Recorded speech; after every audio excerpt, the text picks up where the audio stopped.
assirou.net, s'informer au rythme du temps, sans limite.com, s'informer pour informer, assirou.net, le premier site d'information générale à Touba, galsen221.com, l'information sénégalaisement vôtre, NGSM, la nouvelle génération sénégalaise en marche, senbatahal.com, l'actualité à votre chevet, senmedia.com, informer vrai, informer juste en temps réel, et Andher Corona vous offre votre émission Choukran, présentée par Cheikh Alassane Sène. Pour vos publicités, veuillez contacter le service commercial au 77 572 48 48 et au 77 426 52 44.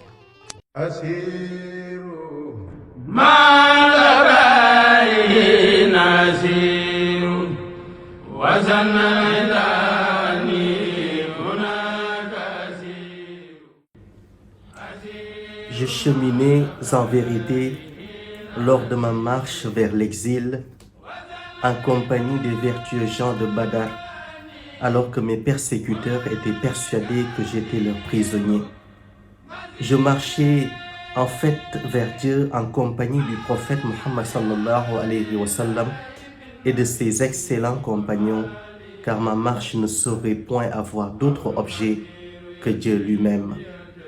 Mon périple vers Dieu a été facilité par le prophète Muhammad sallallahu alayhi wa sallam, qui m'a guidé vers le généreux Seigneur, celui pour qui la réalisation de mes ambitions demeure infiniment aisée. La gratitude que j'exprime à travers ma plume, mon cœur et tous les membres de mon corps est destinée à Dieu, celui qui se montra fabuleusement libéral à mon égard et qui est le digne de reconnaissance.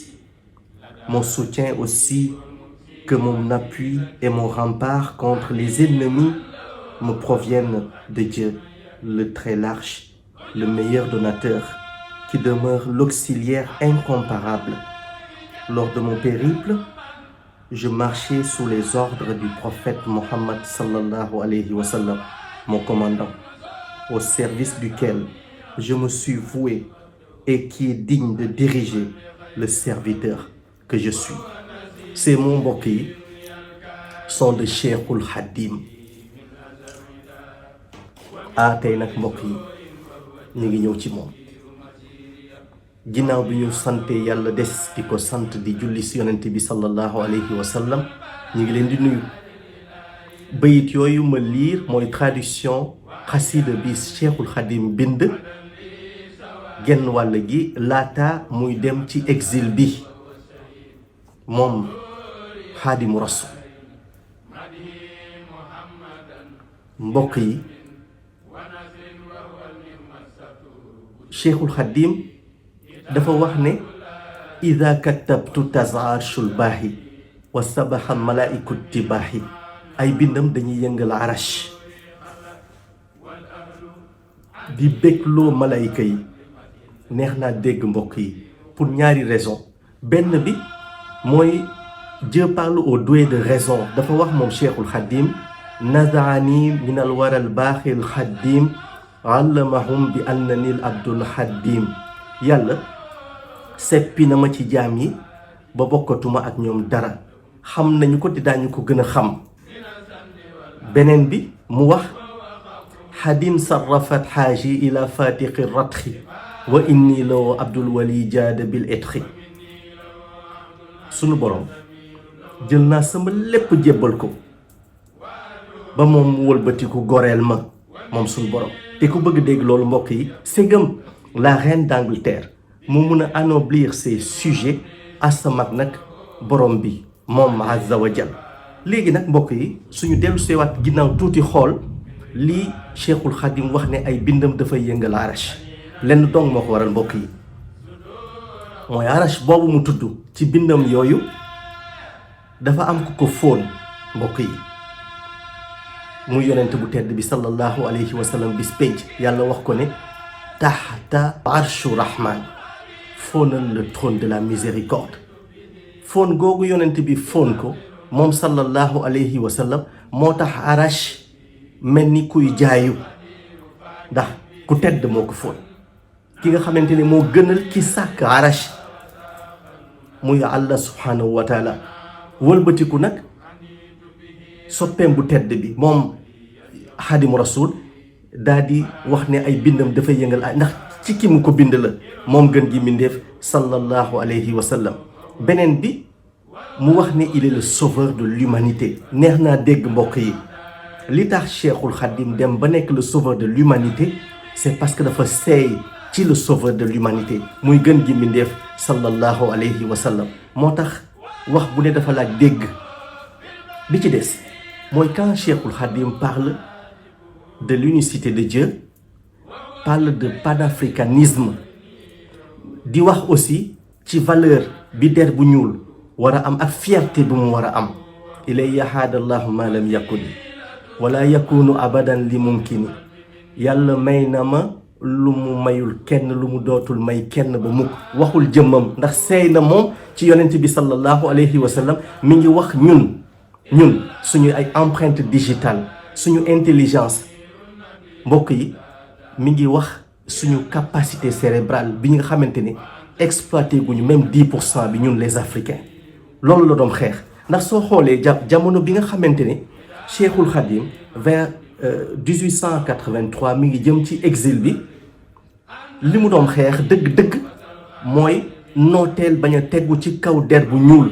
ndax jamono jooju mbokk yi su ngeen demee ci Google ngeen xool la France mi ngi commencé ay doomam ñi ngi jël ay révoltes. les syndicats se sont formés, les citoyens ont eu plus de droits, moins de devoirs.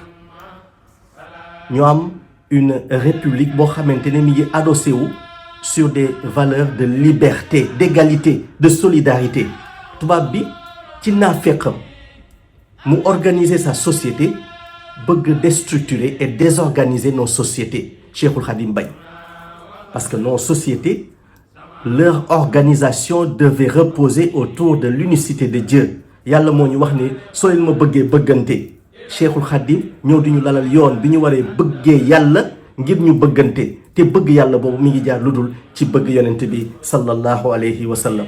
moo tax moom xamoon na nekk mi ngi jëm ci exil bi ndax moom la neex moom Cheikhul Khadim. tubaab bi amul benn décision ndax ruuxam le Cheikhul Khadim à travers leeru yonent bi mu pénétrer les ruuxu ñooñu nga xamante ne ñoom nasaraan bi imposer leen bëgg-bëggam. te bëgg-bëggam moo doon génn réew mi dem liggéeyal sangam bu tedd bi. wax na ko léegi nee na dañu yaakaaroon ne prisonnier laa ci ñoom. beneen bi mu wax ne yonent bi muy liggéeyal moom liggéey boobu muy liggéeyal yonent bi sallallahu alayhi wa sallam gisuñu leneen lu gën a kawe loolu moom Xaadimu Rasul. moo tax mbokk yi Cheikhul Khadim moo décidé dem ci géej gi. soo ko bëggee dégg mbokk yi da ngay demaat yëpp Assirou yëpp daajam da ngay comprendre ne moo décidé pour dugg ci bateau bi. ndax da ngay xool Assirou daaj bi dafa wax ne Assirou mbokk yi na sa xel demaat léegi ci bateau à vapeur. noonu muy def noonu loolu muy génne ci saxaar.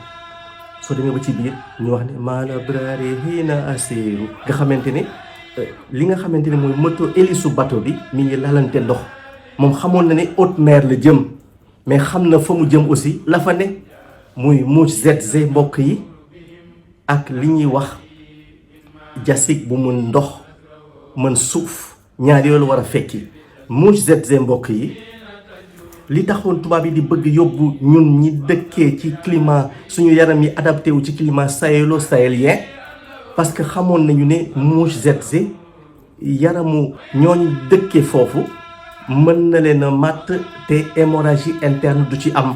mais ñun miinuñu ko. suñu màttee hémorragie interne la daf ñuy feebarloo hémorragie interne et après la mort s'ensuit. dal na Samori Touré mbokk yi, dal na ñeneen ñu mu fa yóbbu woon.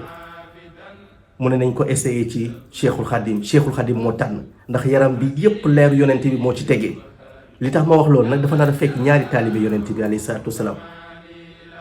bi jiitu ci taalibe yi mooy Mouj ZZ nga xamante ni ñun ñi bàyyi ko ci climat sahélo-sahélien ku mu ci màtt su yoboo nga tàggoo ak say mbokk. beneen bi mooy jasik bi ma wax ci Mayombe mën suuf mën ndox ku musa attaqué aussi pare nañu ci yow. sëñ Touba ñett la bëggoon. benn bi mooy mu isolé wu ngir mun a wéet ak yonent bi sallallahu alayhi wa sallam pour yàlla approuver seen diggante ngir sëñ Touba seey ci biir gën gi mbindeef sallallahu alayhi wa sallam mën a doon li mu bëgg yépp ci yonent bi sallallahu alayhi wa sallam ëllëg mu présent ci jamono bi yonent bi di rammoo. beneen bi mooy yàlla nangul ko mu nekk le sauveur de l'humanité. Pour mu nekk le sauveur de l'humanité, il faut mu seey ci gën gi mindeef sallallahu alayhi wa sallam. Dieu parle au doué de raison. bi nga xamante ne Serigne Touba àgg na Mayombe, tubaab bi c'est une condamnation à mort la bëggoon ci Cheikhul Khadim, bëggul woon mu dellu siwaat ci Sénégal. li ci lalu nag bëri na bokk yi te du jógee mukk ci àdduna. maanaam nit ñi nga xamante ne ñooy rambaaj di sos di yàq du fi jóg mukk mbokk yi ci àdduna bi yépp nag. amoon na ci jamono yonent bi alayhi salaatu wasalaam, laataa jamono yonent bi amoon na it, mi ngi am si suñu jamono, te yeneen i jamono yu ñëw si suñu kanam dana continuer di am, ndax loolu la àdduna bindoo. moo tax Cheikhul Khadim mbokk yi li tubaab bi gën a yéemu ci moom mooy saay yu ko daan ne jàkk li muy njëkk def mooy yónnee leen ree.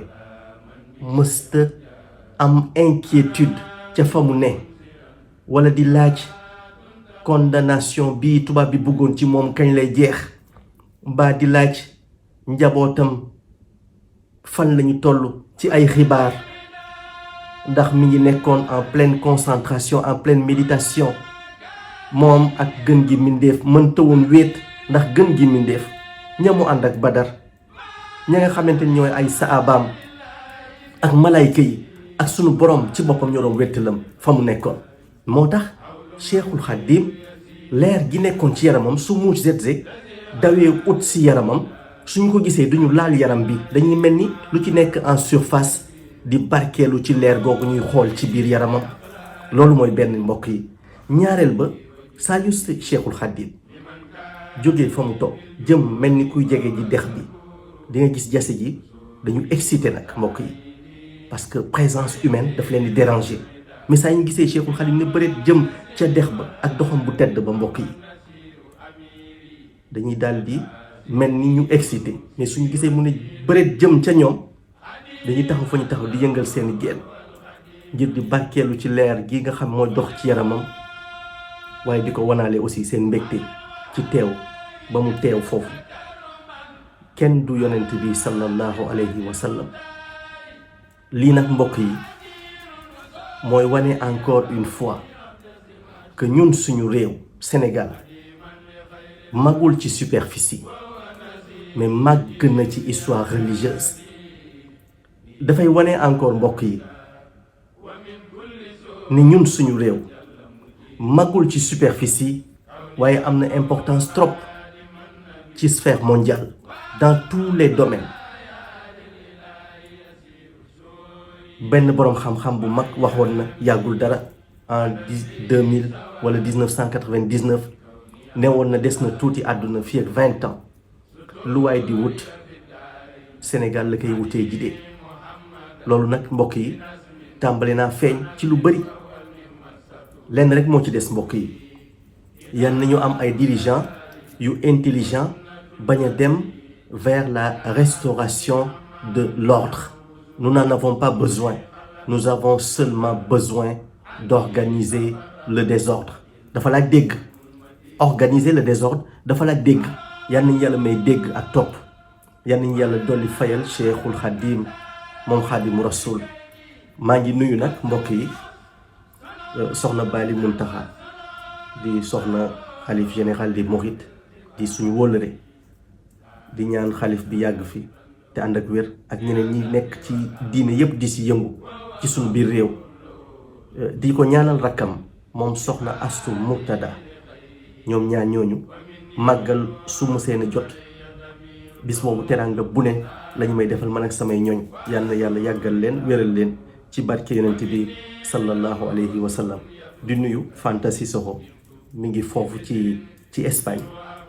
di nuyu waale aussi Ndey Khady moom tam mi ngi Espagne di nuyu Madi Ba moom itamit mi ngi Murcia foofu ci Espagne di nuyu Khadija moom tam mi ngi Espagne di delluwaat rek di nuyu mbokki Madiagne ya fa nekk yépp Madiagne nuyuwaat nañ la encore une fois de plus parce que duñu doyal di la nuyu ndax suñu relation ak yow. maa ngi nuyu aussi sama beneen soppe Alsane Djiko mi ngi Paris di ko nuyu di leen sant bu baax ci ànd bi ñu ànd tey ñu jagleeloon ko ci waxtaan tuuti rek ab pàcc ci dundu Cheikhul Khadim moom Khadimu Rasul sallallahu alayhi wa sallam ndax rasul bi tegee ci turam maa ngi leen di sant bu baax alxaqu min rabbikum fa man shaa fal yu'min wa man shaa fal yakfur wassalaamu aleykum wa rahmatullahi taala wa barakaatuhu. ما لبيه نسير وزن